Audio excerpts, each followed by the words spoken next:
Session resumes. Mr. Chair, may I request... The Honorable Vice President is recognized. Thank you. May I request to leave the inquiry? Ma'am, pwede naman po, considering na hindi naman din po kayo naka-oath and alam naman po namin, marami rin po kayong ginagawa. The Vice President is excused. Thank you. Thank you po, Thank you, ma'am. everyone. Good morning.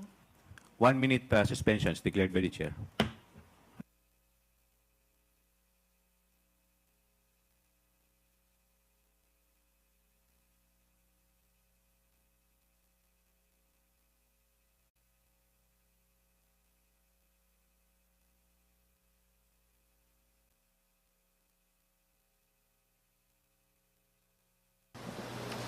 May I request the COMSEC to administer the oath of the invited guests and the resource persons?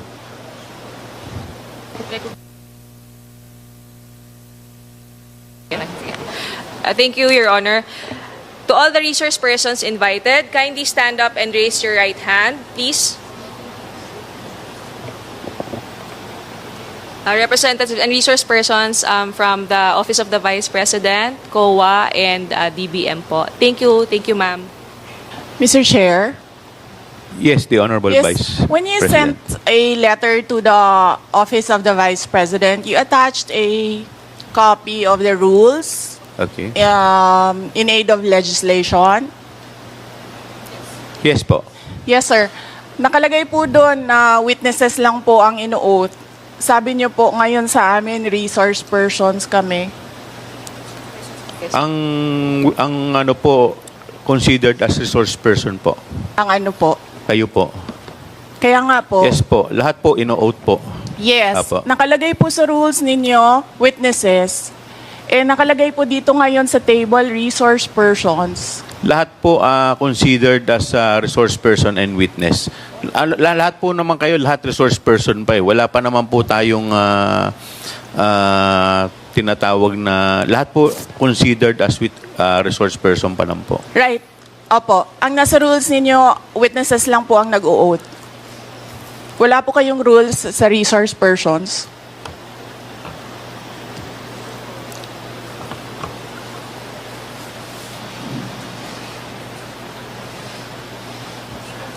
Ma'am, ano lang po yun eh. Yung term lang po yun eh. Pero considered as a resource person din po kayo eh. Yes, sir. Opo. Resource persons nga po Kayo nakalagay witness dito. din po at saka resource person po. Hindi niyo po sinabi na witness ako. Sinabi niyo po dito ngayon, resource persons. Ang nakalagay po sa rules ninyo, witness. Comsec, ano po yung pinadala po ninyo? Yun pong rules in aid of legislation.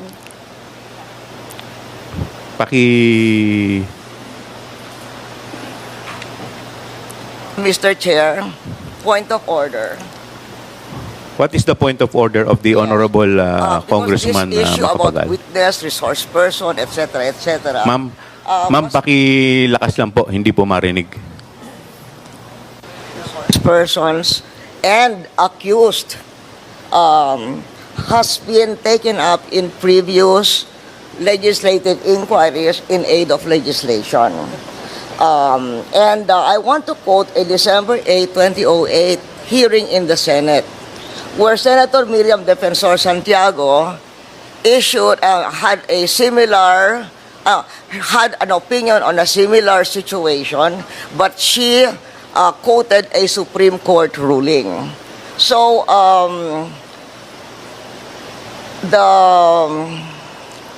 the Constitution provides that no person shall be compelled to be a witness against himself. The Supreme Court has repeatedly emphasized that there is a difference between a mere witness and the accused. And it can appear from statements and privileged speeches that there is that a person who is the subject matter of an adverse privileged speech is not a mere witness or a mere person of interest, meaning a suspect. She is in fact accused of what seems to be a criminal case for violation of certain criminal laws, including malversation of public funds. And there is a case quoted in 2007, Standard Chartered Bank versus the Committee on Banks, where the court repeated the rule that an accused occupies a different tier of protection from an ordinary witness. So, where the court said, Supreme Court said, whereas an ordinary witness may be compelled to take the witness stand and claim the privilege at each question requiring an incriminating answer is shot at him, an accused may altogether refuse to take the witness stand and refuse to answer any or all questions. So that has been a supreme. And then there is a portion that the court explained that the right of the accused against self-incrimination also applies to respondents in administrative investigations such as legislative inquiries in aid of legislation. So that is the point of order I am raising, and there is a Supreme Court ruling to this effect. Thank you, Mr. With that, the chair declares 1 minute suspension. Recess.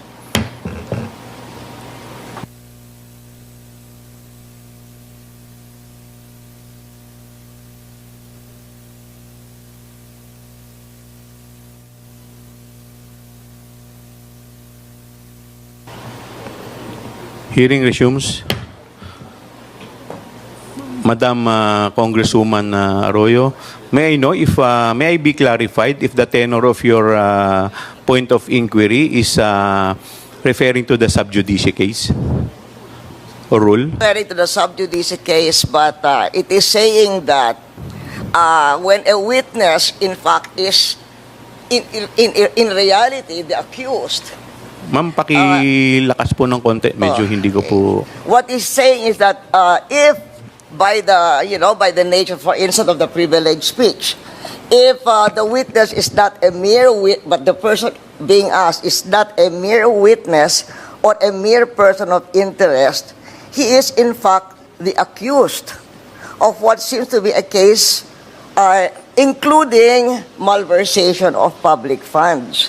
And the court repeated the rule that an accused occupies a different tier of protection from an ordinary witness. So from given what Miriam Defensor Santiago said and the Supreme Court ruling that she's quoting, we cannot we cannot just trivialize. Kasi you're just a witness. You're a witness. Pareho na rin yung witness, resource person. They are not the same. The Supreme Court says they are not the same. And somebody who appears to be the accused has a different tier of protection from a witness. And in fact, can refuse to take the witness stand. Congressman Flores, you're recognized. Mr. Chair, this is an inquiry in aid of legislation and no one is technically accused of any wrongdoing here, Mr. Chair. Mr. Chair, look at the speech. Ma'am, Look at the please, speech, Mr. Chair, ma'am, the privilege. please wait to be Mr. recognized. Chair, first. may I request a Wait. 1 I will, minute I will- recess? 1 minute. 1 minute Thank recess you. declared by the chair. Yes.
Mr. Chair, yes. Mr. Chair, Session resumes. Mr. Chair, may I speak? You will be given the opportunity later, Okay. Madam Vice President.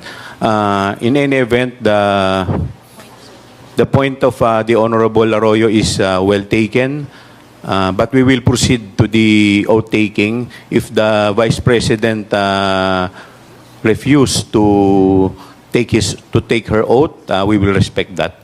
Kumbaga never again na to team with the Marcoses in the future. Why, ma'am? Kahit pa hapyaw lang ba? Kahit pa hapyaw lang sagot. Ma'am, last question na lang.